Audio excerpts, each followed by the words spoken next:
many millennia ago, a sophisticated civilization thrived on Earth.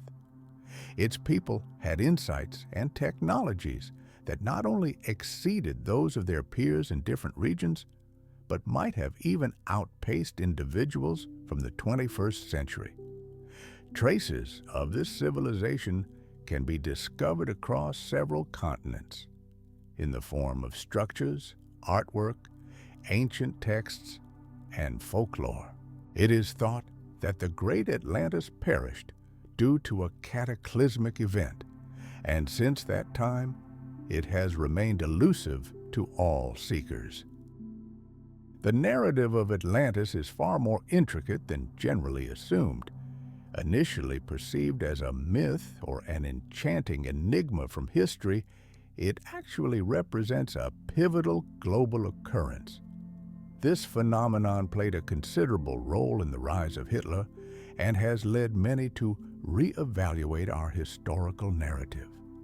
Uncovering Atlantis at last could not only answer a mystery that has endured for centuries, but also fundamentally change our established comprehension of human civilization. In a way, this represents a fresh approach on the historical travel video channel. To uncover the enigma of Atlantis, we will explore a majority of the continents on Earth: South America, Antarctica, Africa, and Eurasia, possibly spots where the submerged civilization may have existed or could still be found. The tale of Atlantis spans from ancient Greece and Egypt, through the Renaissance and Nazi Germany, all the way to modern times. Today, you'll encounter a wide range of credible historical facts, conspiracy theories, and certain nonsensical claims. In summary, it forms an expansive narrative. To avoid inundating novice seekers with excessive information, we will begin by centering our attention on the pivotal character in this narrative, Plato. From ancient Greece and Egypt, spanning the Renaissance, Nazi Germany, and reaching the present day. Nowadays, you can anticipate a wide variety of verified historical facts, conspiracy theories, and a selection of outright absurdities. In essence, it's a grand narrative. To avoid overwhelming novice seekers with excessive information, we will begin by honing in on the central figure of this story, Plato, the famed philosopher whose name resonates even among those who associate philosophy solely with pseudo-intellectual quotes from a V-contact public page. The reason we've all heard of this bearded man is straightforward. He is the most significant figure in the history of Western philosophical thought, or at least among the few most influential, as any scholar in the field would attest. However, I don't plan to overwhelm you with a history of philosophy, perhaps just a touch of it later on. It's crucial to grasp the following. Plato is not just a bearded man in a tinfoil hat, sweating under the warm Greek sun over 2 millennia ago. He is a respected historical figure. Why does this matter? The prevailing belief that the story of Atlantis is merely a myth is widespread. One could generally agree with this perspective, wrap up the video, and part ways. But Plato, the ancient Greek philosopher who commands significant respect and recognition in the academic community, did 2 things that shifted the story of Atlantis from being implausible to quite believable. First, Plato repeatedly, Atlantis is simply regarded as a myth. This belief is widely accepted, and one could easily concur with this assertion, finish watching the video, and move on. However, Plato, the ancient Greek philosopher who is highly esteemed and recognized in the academic community, took 2 steps that shifted the narrative of Atlantis from being implausible to surprisingly plausible. First, Plato consistently claimed in his writings that Atlantis was real, a certainty he derived from credible sources, none of which were outlets like NTV. Second, the philosopher detailed the appearance and organization of Atlantis. I'm not referring to a vague visualization. I mean comprehensive aspects such as urban planning, governance structures, agriculture and crafts, flora and fauna, natural resources and trade, the count of warships and soldiers, along with intricate descriptions of buildings, including their colors, materials, and even exact measurements pertaining to their height and area. Numbers. Have you ever come across a captivating story that painstakingly details how many meters tall one building is, the height of another, and the area of fertile land? Certainly not. Well, unless you classify anything that makes you sleepy as a fairy tale. In that case, a fifth-grade geometry textbook would surely be the ultimate fairy tale ever penned. An approximate vision of Atlantis resides in everyone's imagination, fueled by animation and cinema, superhumans, cutting-edge technologies, energy crystals, and much more. Certainly not, unless, of course, you classify anything that makes you feel sleepy as a fairy tale. If that's the case, then a fifth-grade geometry textbook would undoubtedly be the greatest fairy tale ever written. An approximate vision of Atlantis exists in everyone's mind, inspired by animation and cinema, superhumans, advanced technologies, energy crystals, and more. It's hard to comprehend, but in many ways, what Plato described is equally astonishing. It's now the perfect moment to examine the primary sources, Timaeus and Critias, both written by Plato, which few would probably have read without a doctorate in philosophy. If Atlantis hadn't been mentioned there, these works are presented in the form of dialogues. The discussions involve several actual historical figures who lived a few centuries before our era, most of whom were personally acquainted with Plato. Through the character of Critias, it is thought that Plato himself is speaking. What he succinctly recounts about this ancient, highly advanced civilization and its fate is quite revealing. Naturally, we are especially focused on two questions. When and where did Atlantis exist? According to Plato's character, it was 9,000 years ago. It's essential to recognize that he is referencing his own era, which is several centuries prior to ours. Therefore, when discussing Atlantis, we are referring to roughly. Two questions capture our interest: the time and location. Specifically, when did Atlantis exist and where was it situated?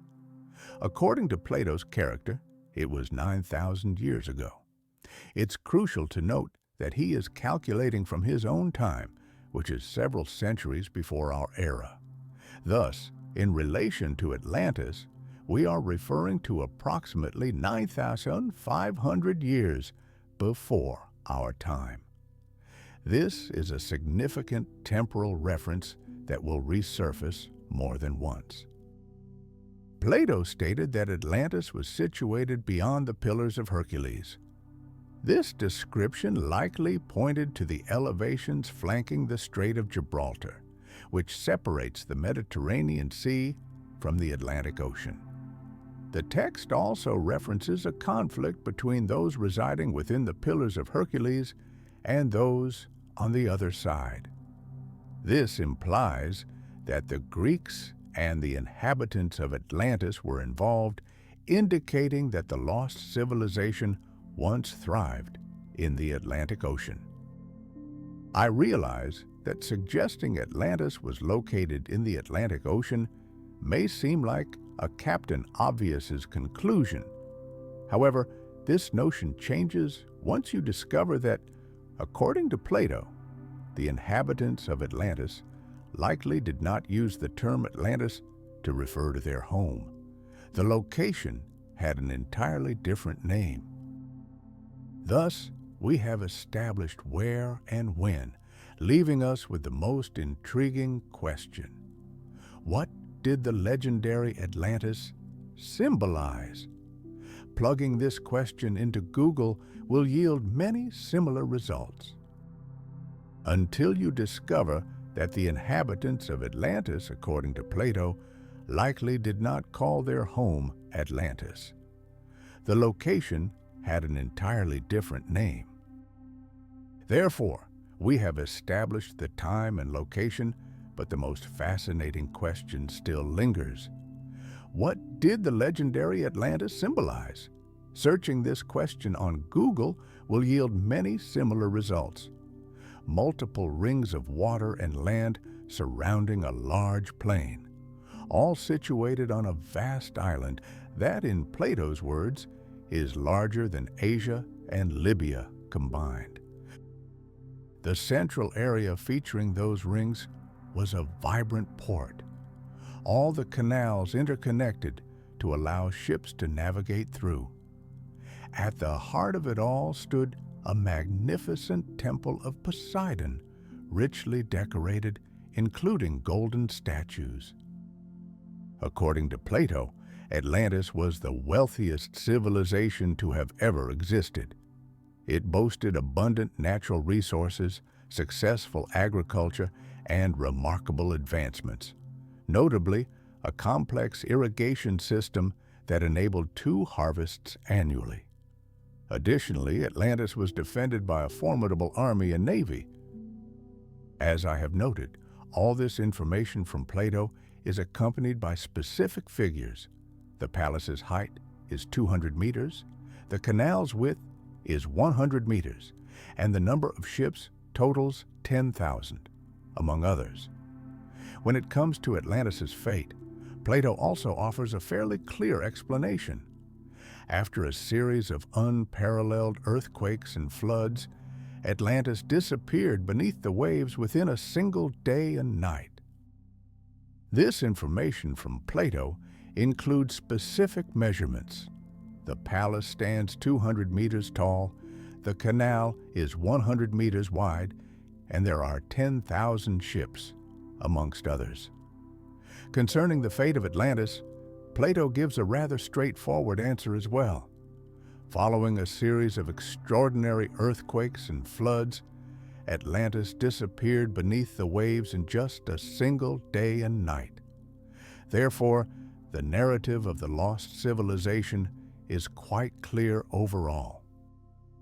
However, here's the issue. No one has succeeded in finding Atlantis in the 2.5 millennia since Plato's death. Those who claim to have identified the true location of the civilization point to entirely different regions of the world. The story of the lost civilization undoubtedly holds many uncertainties, yet one fact is indisputable. Not all proposed locations can emerge victorious in this enigmatic lottery. If such a lottery ever existed, there can be only one winner. Indeed, one might speculate that Plato fabricated it all. However, for starters, there are other intriguing facts and pieces of evidence, and secondly, Plato holds considerable authority. Therefore, today we will explore the majority of theories surrounding Atlantis, and as a spoiler, we will come quite close to uncovering its mystery. Atlantis is not the only lost city or civilization. The reason it particularly captivates people's imaginations is not solely because of Plato. He merely serves as a persuasive advocate for its existence. The true reason stems from the possibility that it might have been. Today, we will delve into the majority of theories concerning Atlantis, and as a spoiler, we will come quite close to solving its mystery. Atlantis is not the only lost city or civilization. The reason it particularly fascinates so many is not just because of Plato. He serves merely as a compelling case for its existence. The reason lies in the possibility that it may have been a civilization with advanced technologies and knowledge not only for its era, but perhaps even in comparison to ours. This is where we step onto shaky ground, as beneath it rests a plethora of conspiracy theories. Nonetheless, recognizing that there are numerous uncertainties surrounding Atlantis, I initially chose not to dismiss theories and hypotheses just because they seem outrageous. And here's the reasoning. Throughout the history of science, many theories have been dismissed as absurd by the scientific community, only to later become integral to our understanding. Surely you're familiar with the well-known concept of tectonic plates. This idea posits that the continents have been in constant motion over time and were once part of a single supercontinent known as Pangaea. This theory was put forth by the German scientist Wegener 100 years ago. For the subsequent 50 years, it was characterized with a multitude of adjectives ranging from ludicrous to implausible, and ultimately, it is now a foundational concept in earth sciences. One or several lessons in. Throughout history, all the continents were once part of a solitary supercontinent known as Pangaea. This theory was introduced by the German scientist Wegener 100 years ago. For the next 50 years, it was labeled with adjectives that ranged from crazy to untenable. Yet today, it stands as a core concept in earth sciences and is included in school geography curriculums. It is doubtful that Alfred Wegener envisioned that the history of his theory would ultimately justify watching a documentary on the NTV channel. But that's exactly what I did. My apologies, Alfred. I'll reiterate. It doesn't matter how outlandish a specific hypothesis about Atlantis may appear. What truly matters is whether there are supporting arguments and what those arguments entail. With this perspective, we will begin. The first topic to address is technology, or more specifically, the astonishing technologies of Atlantis that humanity has either only recently attained or has yet to achieve. In many cinematic portrayals of Atlantis, it is often depicted in a highly futuristic manner. Among those intrigued by the enigma of the lost civilization, there exists a belief that the inhabitants of the island had the ability for space travel, advanced planning, and utilized powerful lasers. In short, they led a wholly technological existence. To remind you, this pertains to a time more than 10,000 years ago. Well, all right, we are open to new ideas, so let's examine the arguments and clarify matters at the same time. Those captivated by the enigma of the lost civilization suggest that the island's inhabitants were capable of space travel, advanced planning, and utilized powerful lasers. In short, they led a fully technological existence. To remind you, this pertains to a time over 10,000 years ago. All right, we are receptive to exploring new ideas, so let's examine the arguments and also clarify the criteria that can help us assess whether any city, state, or civilization existed thousands of years ago and what was occurring there. In archaeology, there is a concept called a cultural layer, which does not pertain to a small group of ancient people who attended the theater and listened to opera, while their contemporaries sipped wine under a tree enjoying chanson. A cultural layer is a true stratification. When examining the soil in a cross-section of layers, it represents a particular period in the history of human habitation in a specific area. The deeper the layer, the more ancient it is. It can encompass a diverse array of evidence of human presence: bones, tools and technologies, remnants of structures, ornaments, symbols of traditions, rituals, and more. Additionally, it may include various drawings, hieroglyphs, texts, and even oral sources like legends and tales.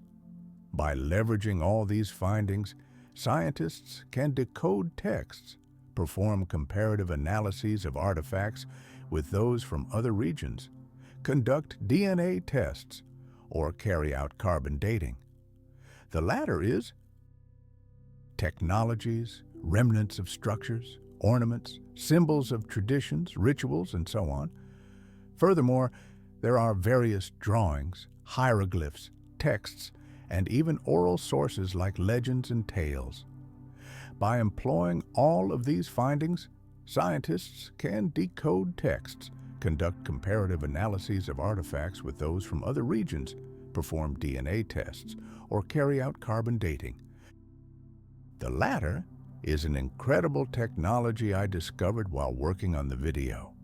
In brief, by measuring the amount of carbon present in the remains, one can ascertain the age of the finding, as older samples contain less carbon. We will revisit this list of criteria at various points throughout the video. From all of this, it is evident that there are numerous ways to provide evidence of advanced technology among the inhabitants of Atlantis. The most intriguing aspect is that supporters of this theory possess specific arguments. More specifically, they focus on a particular argument, the so-called Abydos hieroglyphs. Discovered in an ancient Egyptian temple, these hieroglyphs are thought to have been created in the 1200s BCE. We observe what appears to be a submarine, a dirigible, and the primary focus of the image, a helicopter.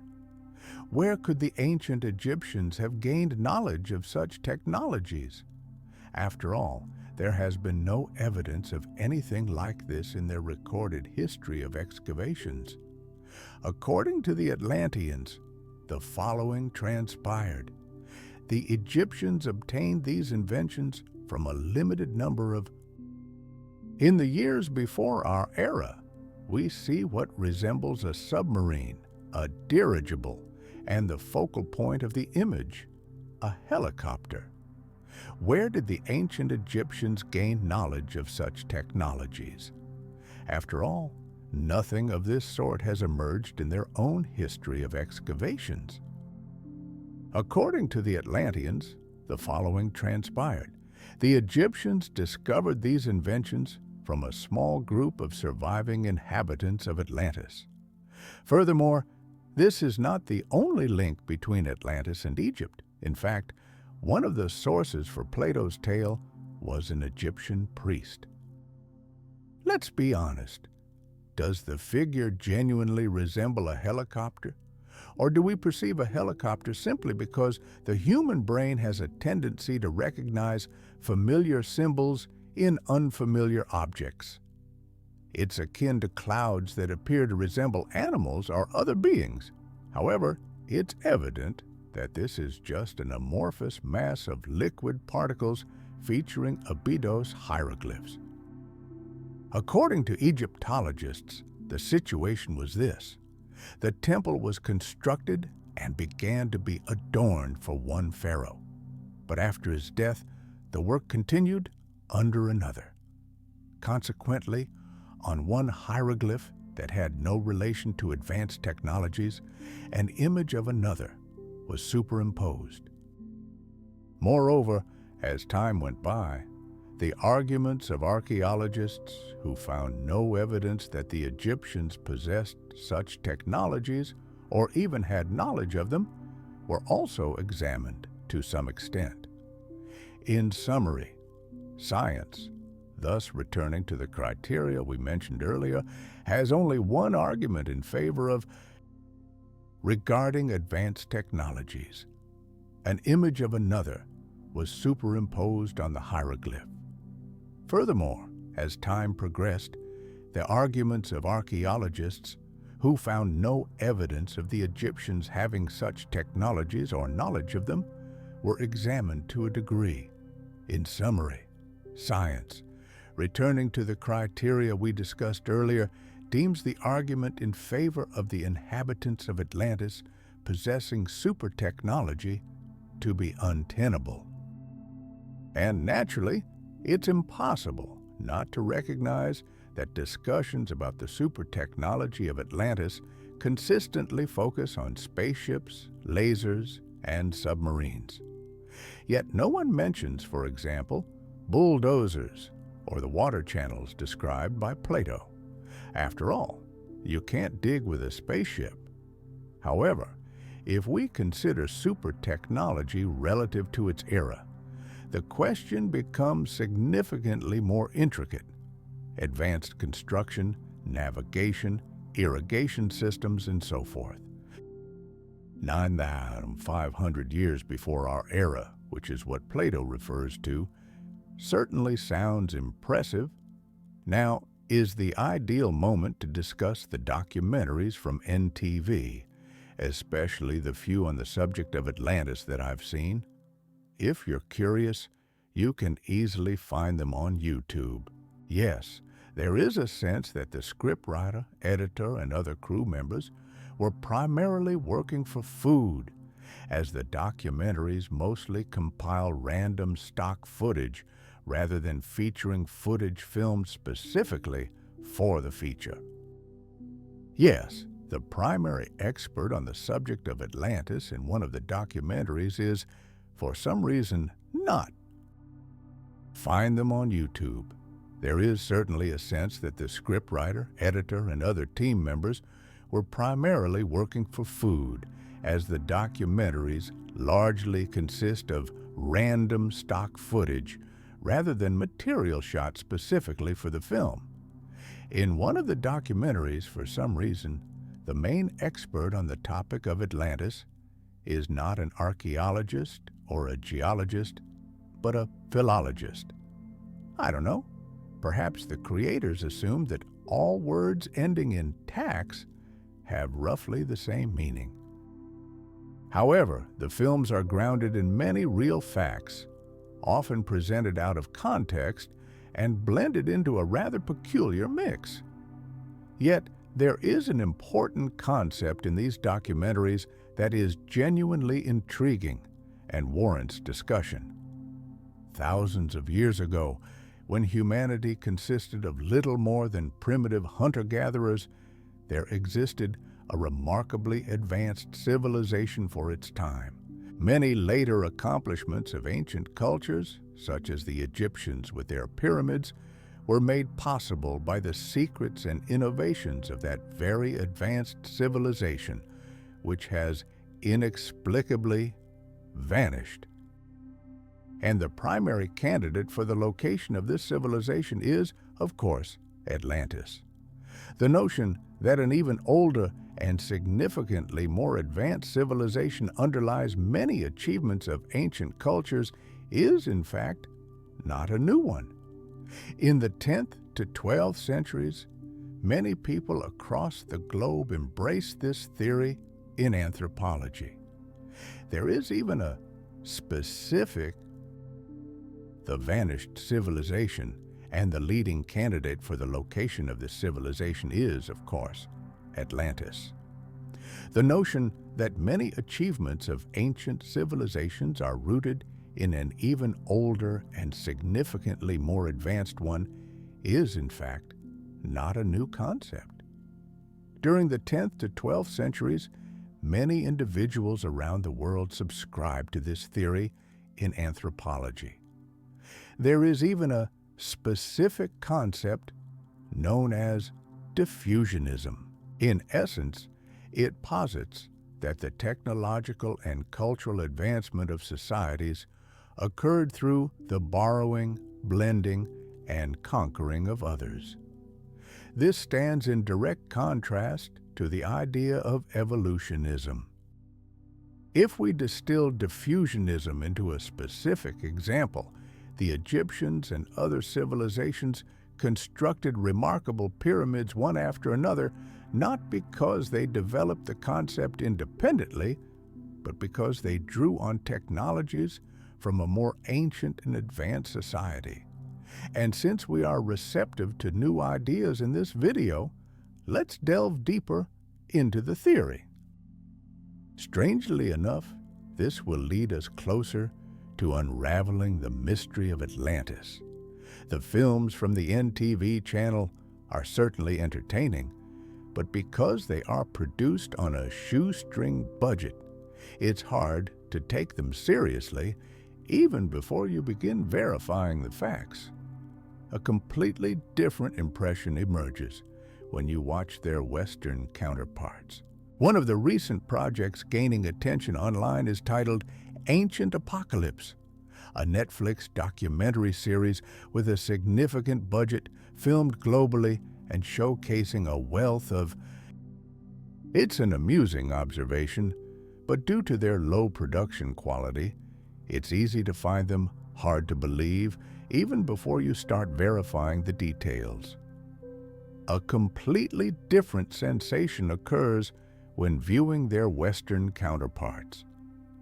One of the latest projects receiving online attention is titled Ancient Apocalypse, a Netflix documentary series with a substantial budget, filmed worldwide and showcasing a wealth of impressive drone footage. The central premise of this documentary is as follows. Long ago, immediately following the conclusion of the last ice age, around 10,000 BC, there thrived a highly advanced human civilization that completely disappeared, most likely due to a natural catastrophe. It's important to clarify that I recognize for many individuals, any time before our era is simply regarded as a very long time ago. However, there is a notable difference between approximately 10,000 BC and 4,000 BC. By 4,000 BC, the people of ancient Egypt had discovered how to cultivate the land using a plow, and the iconic pyramids emerged another 1,500 years later. According to established science, around 10,000 BC, the primary population on Earth comprised those same hunter-gatherers who were unable to build any pyramids. However, the creators of the series Ancient Apocalypse assert that around 10,000 BC, there was a civilization that was advanced for its time, and there is substantial evidence to back this up. Yet traditional science tends to overlook these facts. According to established science, the primary population on Earth during that era was made up of those same hunter-gatherers who could not construct any pyramids. However, the creators of Ancient Apocalypse contend that around 10,000 BC, there existed a civilization that was advanced for its time, and there is considerable evidence to support this claim. Yet, traditional science disregards these arguments and even tries to silence its critics. The series includes several actual archaeologists, the host of the planet's most popular podcast, Joe Rogan, and is presented by journalist Graham Hancock, a man who has been authoring bestsellers about a lost, advanced civilization for several decades. Now, let's examine their arguments. Most of these can be encapsulated in one word: patterns, referring to recurring elements found in ancient cultures that are independent of one another. The first and most evident element is the pyramids. In various regions around the world, people constructed remarkably similar structures thousands or even hundreds of years BC. Notable examples include the Pyramid of Khufu in Egypt, the ziggurat in Iraq, Cachu Achi in Peru, and Meroe in Sudan, among others. Coincidence? Certainly not, assert the advocates of alternative history. Why did different ancient cultures build religious structures that bore such resemblance to one another? Were they emulating the knowledge of an ancient advanced civilization, or were they imparted with it by members of that civilization? The ziggurat in Iraq, Cachu Achi in Peru, Meroe in Sudan, and so forth. Coincidence? Definitely not, assert the proponents of alternative history. Why did distinct ancient cultures build religious structures that looked similar? Were they replicating the knowledge of an ancient advanced civilization, or were they instructed by representatives of that civilization? In many instances, the ancient advanced civilization specifically pertains to Atlantis. If one doesn't examine the details, as most viewers of such documentaries typically do, the argument may seem logical. However, let's probe a bit deeper. Are all the examples of pyramids I mentioned truly similar? Certainly. Does this imply that they were all constructed with the assistance of Atlantis and other superior powers? Absolutely not. The structures share a similar shape, which is fundamentally why we refer to all of them as pyramids. However, equating them is like classifying houses worldwide solely based on the presence of windows, doors, and roofs. If you aim to create a stable upward-pointing structure, then a pyramid is the most rational approach. That's all there is to it. The examples discussed actually exhibit significant differences in construction techniques and purposes. In certain cases, there are terraces, while in others, none can be found. Some feature flat tops, while others are pointed. In some instances, the pyramid functioned as a tomb, while in others, it served as a site for ceremonies. The notion that, for instance, the Egyptians, if you desire to construct a stable structure that ascends, a pyramid is the most logical choice. That's the bottom line. The examples mentioned actually showcase significant differences in construction techniques and intended uses. In some cases, there are terraces, while others lack them. Some feature flat tops, whereas others are pointed. In certain instances, the pyramid acted as a tomb, while in others, it served as a venue for ceremonies. The notion that, for instance, the Egyptians could not possibly have constructed the magnificent pyramids on their own is such a well-known conspiracy theory that it has been analyzed countless times. Any historian specializing in ancient Egypt will clarify the origins of the materials, how they were transported to the construction site, and the methods used to erect the structure itself. How do scholars arrive at this knowledge? Let's rewind the video a bit and consider the tools that historical science utilizes. Another intriguing pattern observed in different cultures is the well-known tale of the Great Flood. The myth of a worldwide catastrophic flood exists among a wide array of peoples and religions around the globe. What relevance does this have to Atlantis? According to alternative historians, a direct connection. They assert that this is, in fact, how that civilization ultimately met its demise. Perhaps the most renowned concept in this context comes from a scholar named Velikovsky. In the mid-20th century, he proposed the following theory.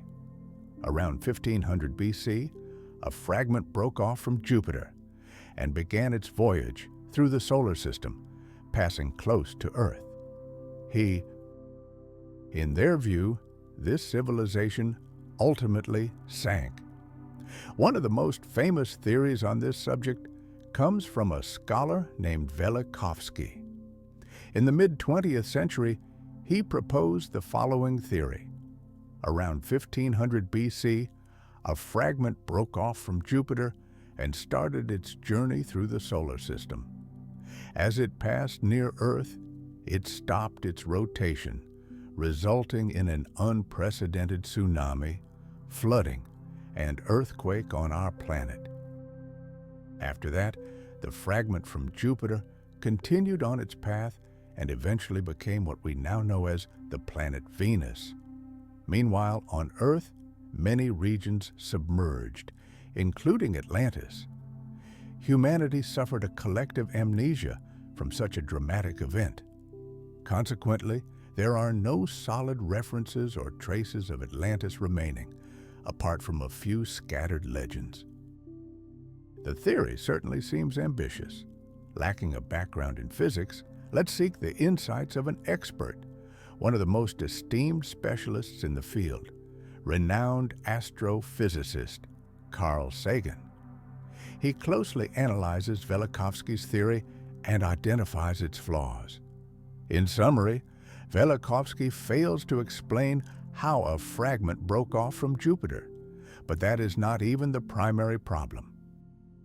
Jupiter and Venus have distinct chemical compositions. A comet flying close to Earth could not have stopped its rotation. Even if it were possible, there's no way that Earth would have returned to... Not exactly. Velikovsky fails to explain how a fragment broke off from Jupiter, but that isn't even the primary concern. Jupiter and Venus possess different chemical compositions. A comet passing near Earth could not have stopped its rotation. Even if it somehow could, it's unlikely that Earth would have resumed its normal rotation cycle afterward. Furthermore, there is no geological evidence of a global flood or earthquakes on Earth around 1500 years before our era. Lastly, it's important to remember that Velikovsky is not an astronomer or physicist. He is a psychiatrist and a former student of Sigmund Freud. Observant viewers have likely noted that the timeline for Atlantis' disappearance in Velikovsky's theory deviates from Plato's account, not by just a few years, decades, or even centuries, but by an astounding 88,000 years. However, supporters of alternative history have a Plan B, the theory of a sudden rise in sea levels. According to this idea, approximately 10,000 years before our era marks the conclusion of the last ice age. As the ice began to melt, global water levels surged dramatically, leading to the submersion of Atlantis. Only a handful managed to escape and reach Egypt, where information about the lost civilization eventually found its way to Plato. These dates generally align with those mentioned in the philosopher's writings. Furthermore, as part of this theory, a specific island is even proposed as the location of sunken Atlantis. Water levels on the planet began to surge dramatically, resulting in the submersion of Atlantis. Only a few individuals managed to escape and reach Egypt, where information about the lost civilization eventually made its way to Plato. These dates roughly align with those found in the philosopher's writings. Furthermore, this theory proposes a specific location for the sunken Atlantis. Bimini Island is situated near the southeastern coast of the United States and the Bahamas, which generally aligns with Plato's accounts. The location is said to be beyond Gibraltar. However, Plato did not clarify how far beyond, so it can be inferred that the choice was deliberate. Underneath the water lies what is known as the Bimini Road, a stone formation of relatively regular shape, thought to have been built by the ancient civilization of Atlantis. Another supporting argument for the theory is the map created by Piri Reis. The Turkish navigator completed this map in the early 15th century. For centuries, it was believed to be lost, until a fragment depicting the coastlines of South America and Antarctica was discovered. In the upper left corner, there is an island that might be Bimini. Moreover, at the center of the island, an intriguing detail can be observed. This is the Bimini Road, which thousands of years ago had not yet been submerged, along with the island that was once Atlantis. It is also important to mention that the authenticity of the Piri Reis map is not questioned within the scientific community. In other words, it is not a counterfeit. With this established, let us explore the theory of Atlantis. On the islands, an intriguing detail stands out. This is the Bimini Road, which thousands of years ago had not yet been submerged, along with the island that was Atlantis. Additionally, it is worth noting that the authenticity of the Piri Reis map is not disputed within the scientific community. In other words, it is genuine. Thus, let us explore the theory of Atlantis and Bagabar with greater detail. An immediate question arises, even without extensive fact-checking. Why would a standard road be depicted on the map? Surely, a highly advanced civilization would have constructed much larger and more intriguing structures, such as a magnificent temple or something similar. By examining the details of the map, we also discover the following. The Piri Reis map was constructed using several dozen older maps, and his work contains numerous inaccuracies, or let us say, details that require careful consideration.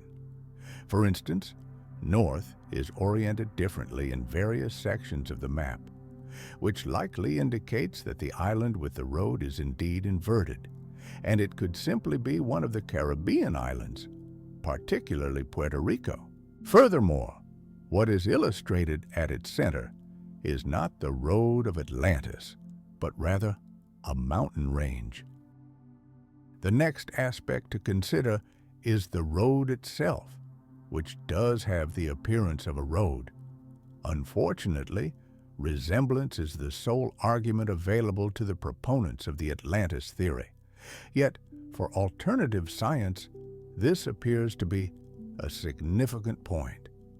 According to geologists, the Bimini Road, the Caribbean, particularly Puerto Rico, depicts not the road of Atlantis, but rather a mountain range at its center.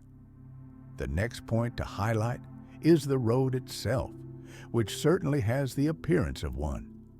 Unfortunately, similarity is the only argument available to the advocates of the Atlantis theory, and seemingly serves as a key point for alternative science. This is a compelling argument. According to geologists, the Bimini Road is simply a natural stone formation commonly found in coastal areas of tropical waters. Over time, this type of formation fractures, leading to what appears to be individual slabs. Analysis indicates that the formation is approximately 3,000 years old, which does not align with the timeline of 10,000 BC. And lastly, our favorite argument. Even if this were indeed the road of Atlantis, why is there no evidence of a highly advanced civilization in its vicinity? Interestingly, The notion of Atlantis being located on the island of Bimini was first suggested by an individual who regarded himself as a clairvoyant. Now is the moment to revisit what we initially discussed concerning this theory, that Atlantis was once submerged because of the planet's rising sea levels.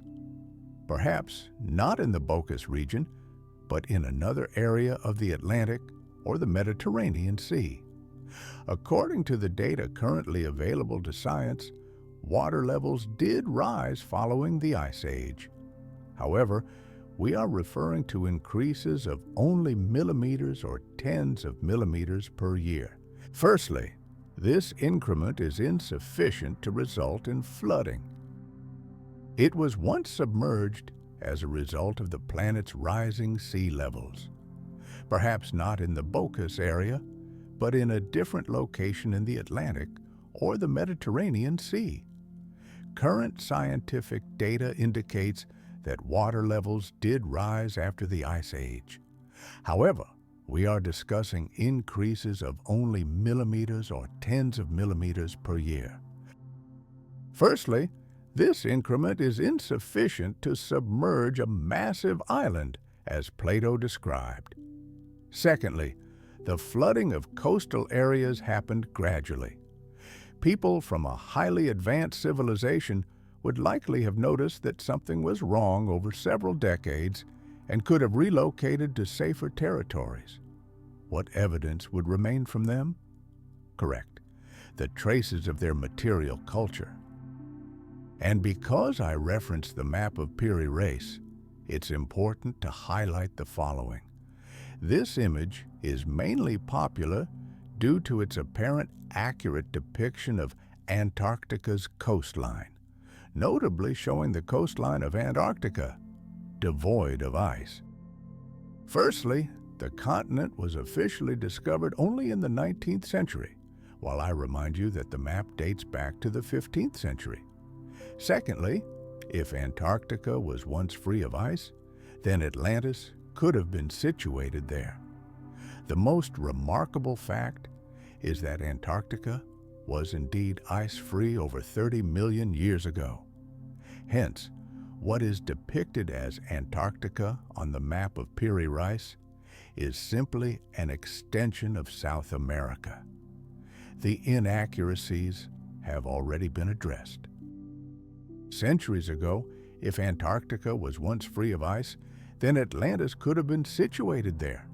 The most astonishing fact is that Antarctica was indeed free of ice over 30 million years ago. Thus, what is labeled as Antarctica on the map of Piri Reis is merely an extension of South America. The inaccuracies have already been discussed.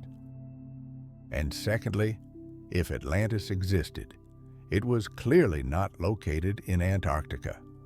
Thus, we have explored numerous concepts from alternative historians regarding Atlantis. If you thought that was the end, pay attention to the timing of the video. Overall, it might not be too problematic if bold yet unsubstantiated theories form the basis of entertaining documentaries.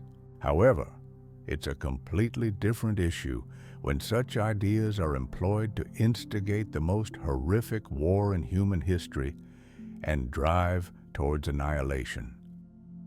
Yes, I am referring to Hitler. While preparing this video, the only link I found between Nazi Germany and the secrets of lost civilizations was through the Indiana Jones films, but it proved to be far more intriguing. Perhaps no one in history sought the lost Atlantis more fervently than the Nazis. This lost civilization was, to some degree, part of their strategy for victory in World War II, and ultimately one of the reasons for their defeat. So, how did Hitler and his associates develop an obsession with Atlantis? A significant ideological aspect of Nazi Germany was perhaps no group in history was more eager to uncover the lost Atlantis than the Nazis. This lost civilization was, to some extent, integrated into their strategy for achieving victory in World War II, and ultimately became one of the reasons for their defeat. So, how did Hitler and his associates grow obsessed with Atlantis? A crucial ideological principle of Nazi Germany was the notion of their supposed superiority over others. To justify this belief, a special organization called Ahnenerbe was established in the mid-1930s. It was led by one of the key figures in Nazi Germany, Heinrich Himmler. In broad terms, the idea proposed that Germans are descendants of a lost Aryan civilization that emerged from Atlantis. After it was submerged, the remaining inhabitants sought refuge in diverse parts of the world, explaining why similar cultural and written elements appear in various regions. Ultimately, due to the persistent rising of water in search of higher ground, the descendants of Atlantis found themselves in Tibet. These individuals were viewed as the forebears of the superior Aryan race, which, according to the Nazis, also came to populate Germany. Substantial resources were allocated to uncover evidence for this theory, including research expeditions and excavations, predominantly in Tibet. Spoiler alert, they found nothing simply because this was sheer pseudo-scientific nonsense. However, this did not stop them from initiating a widespread bloodbath. According to the Nazis, they eventually populated Germany as well. Vast resources were dedicated to discovering evidence for this theory, encompassing research, expeditions, and excavations, mainly in Tibet. Spoiler alert, they found nothing, primarily because this was sheer pseudo-scientific nonsense. Yet, this did not deter them from launching a massive bloodbath and claiming countless lives, partly due to the belief that they were contaminating the race. Take note of the previously mentioned dates, and a rather peculiar picture comes to light. Plato penned his works on Atlantis in 360 BC, while the Nazis' quest for Atlantis occurred in the 1930s and 1940s AD. What transpired regarding the history of this lost civilization over that span of more than 2,000 years? Spoiler alert, virtually nothing. After Plato's death, Atlantis lost its appeal to anyone. With the European discovery of America and encounters with various civilizations like the Maya, notions emerged that these were descendants of the very Atlantis. However, discussions remained limited to hypotheses and assumptions, with no one eagerly pursuing the land described by Plato. This continued until the latter half of the 19th century. At that time, Heinrich Schliemann, a German entrepreneur and Russian subject, as well as an amateur archaeologist, unearthed Troy, the fabled city from Homer's works. Yes, it later became clear that the situation was somewhat more complex. Sort of. Discussions remained confined to hypotheses and assumptions. No one rushed to search for the land mentioned by Plato, and this persisted until the latter half of the 19th century. During this time, Heinrich Schliemann, a German entrepreneur, a Russian subject, and an amateur archaeologist, all in one, excavated Troy, the legendary city found in Homer's literary works. Yes, it later became evident that the reality was somewhat more intricate. It might indeed be that very Troy, but perhaps not entirely so. However, that's not the core issue. The essential point is that in the 19th century, doubts were nearly non-existent. it suddenly seemed clear that the extraordinary cities and nations described by ancient authors could very well be real geographic locations. Almost simultaneously, on another continent in the United States, politician Ignatius Donnelly authored the book Atlantis, the Antediluvian World. He largely reiterates Plato's ideas about an advanced civilization, although he entirely omits any divine references such as Poseidon and similar figures. According to Donnelly, the Great Flood caused Atlantis's destruction, with the island itself situated in the Atlantic Ocean. The author also presents arguments based on diffusionism, pyramids across various continents, accounts of the flood, and more. Donnelly's work can confidently be regarded as the second most significant contribution to the history of the Atlantis myth, right after Plato's writings. It is in the latter half of the 19th century that the modern narrative of the lost civilization commences. Thus, there are two primary sources regarding. He also introduces the theory of diffusionism, the existence of pyramids across various continents, flood narratives, and so forth. Donnelly's work can be confidently regarded as the second most significant contribution to the history of the Atlantis myth, right after Plato's writings. The modern account of the lost civilization begins in the latter half of the 19th century. Therefore, the two primary sources concerning the lost Atlantis are the writings of Plato and those of American politician Donnelly. The latter's books have officially been classified as pseudo-scientific. It is quite apparent why that is the case, as many of his untenable arguments have already been addressed earlier. Moreover, Donnelly's descriptions of Atlantis largely echo the information provided by Plato. Having dedicated sufficient time to critically evaluating the arguments of alternative historians, let's now closely scrutinize the widely respected Plato. Did he not write nonsensical material?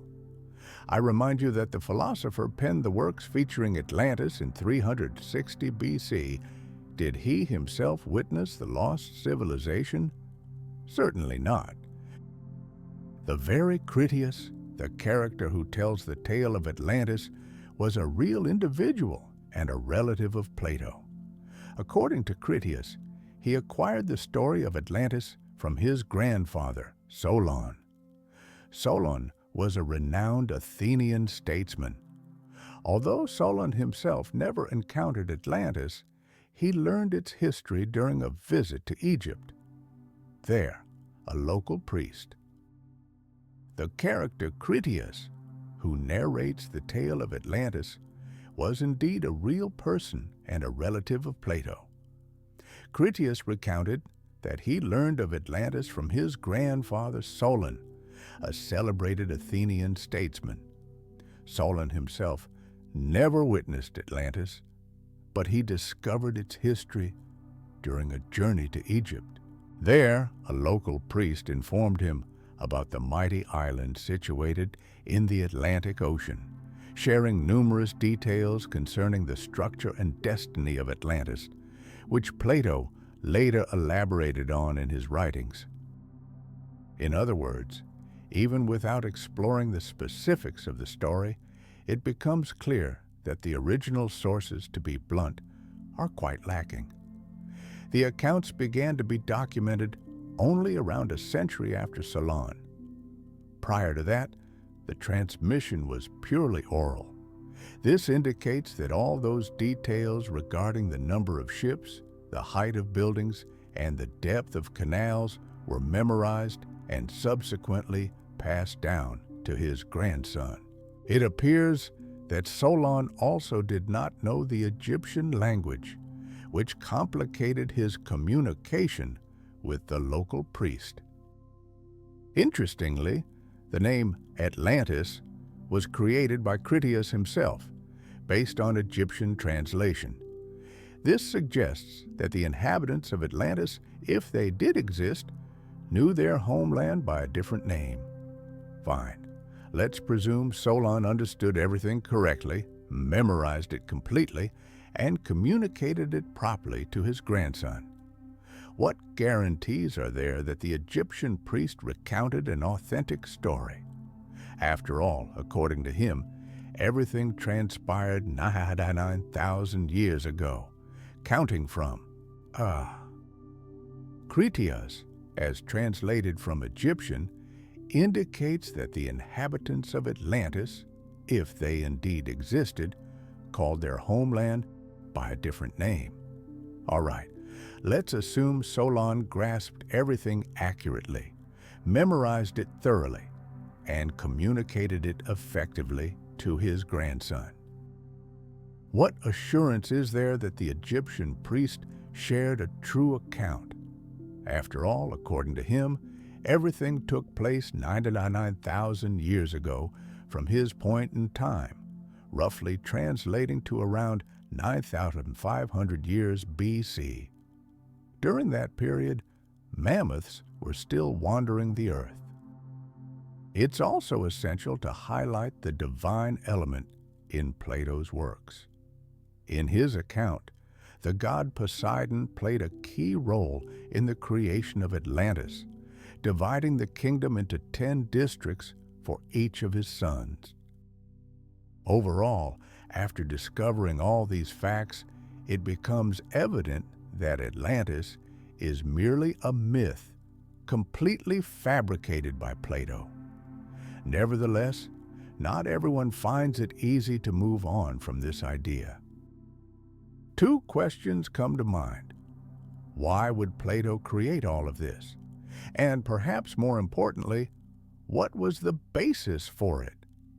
Even the most imaginative narratives in literature typically have some realistic foundation. This suggests that Atlantis might have actually existed in one form or another, and Plato either witnessed it himself or gathered information from relatively close sources. Let's address these questions sequentially. The first pertains to the motivation, and here, as mentioned, a brief exploration of the history of philosophy is warranted. Plato was a true master of narrative. Therefore, Atlantis may very well have existed in some form, and Plato either witnessed it firsthand or obtained knowledge from sources that were not too far removed. Now, let's tackle these questions in sequence. The first concerns the motivation, and as promised, a brief exploration of the history of philosophy is essential. Plato excelled in storytelling within his philosophical writings. He frequently wove fantastical narratives to convey a deeper idea. His most renowned work, The Republic, focuses on the notion of an ideal state. Even in that text, for instance, there is a tale about a fallen warrior and his subsequent reincarnation. As a result, there is a prevalent belief in the academic community that the account of Atlantis and its demise in the works of Timaeus and Critias is merely a moral tale illustrating the consequences faced by a state, no matter how advanced, when its leaders and society fall victim to their own power.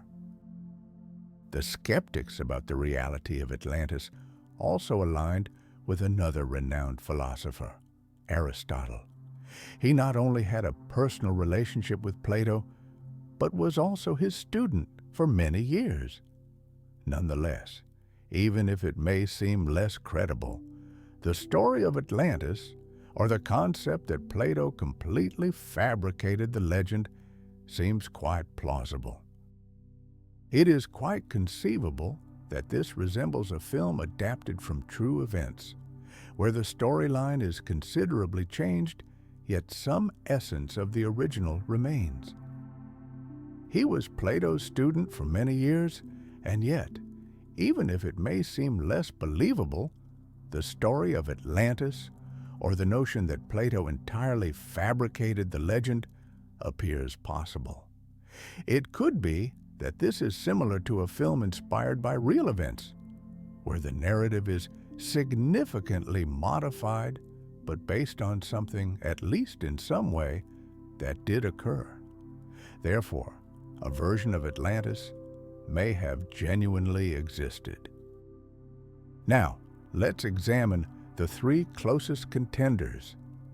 A remarkable journey takes us to the Greek island of Thera, more commonly known as Santorini, renowned for its breathtaking vistas. This destination is a favorite among honeymooners from around the globe, but our focus lies elsewhere. We are intrigued by the perspective of the island from a great height. It seems familiar, doesn't it?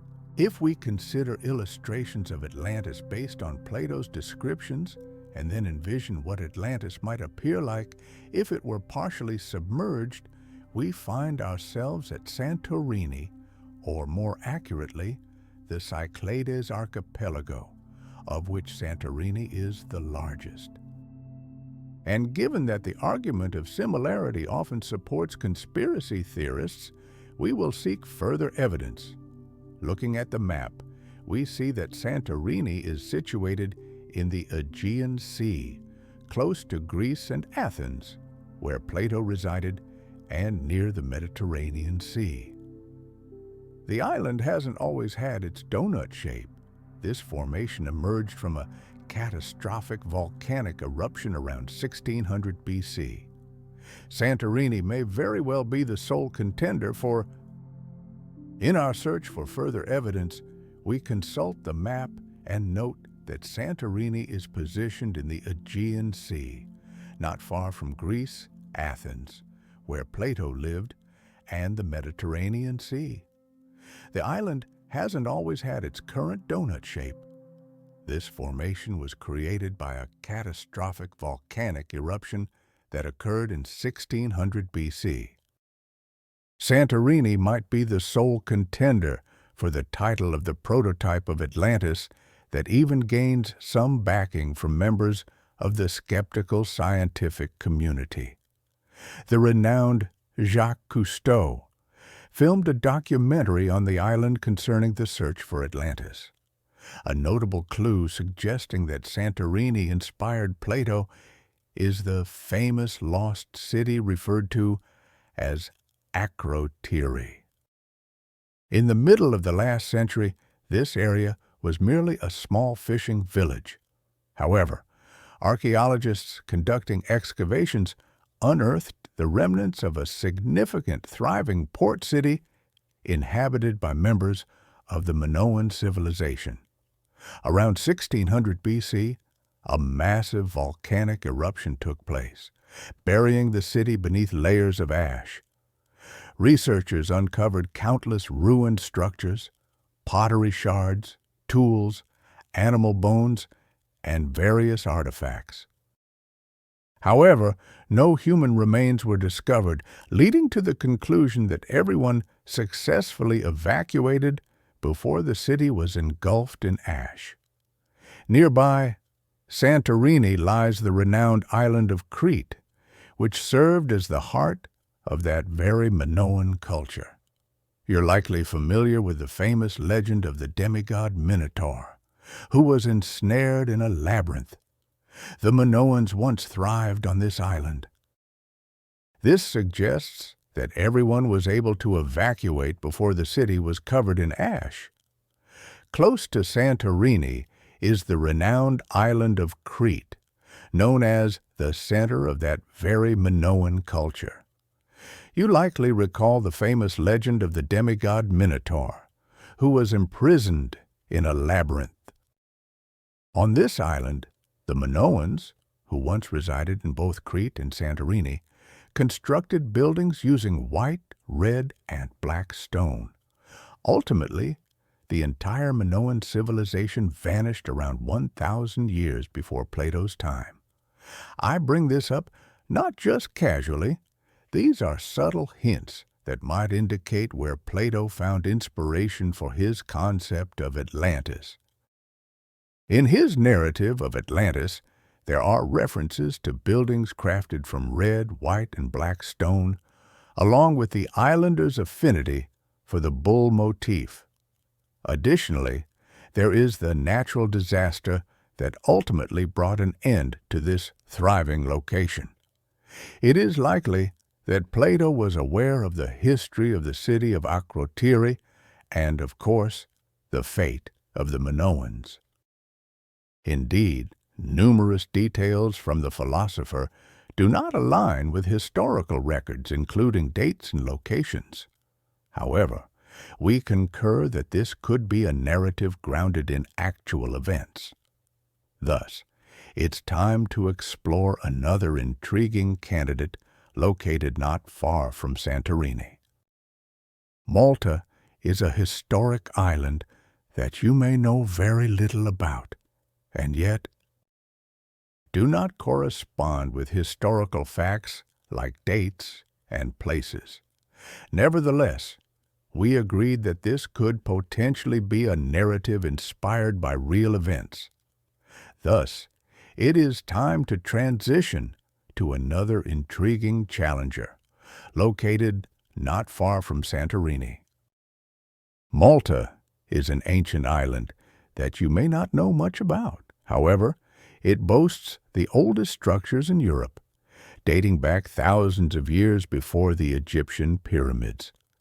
Even more remarkable is the fact that the population of Malta, responsible for these ancient landmarks, mysteriously disappeared around 2500 BC, and the island was not resettled until much later.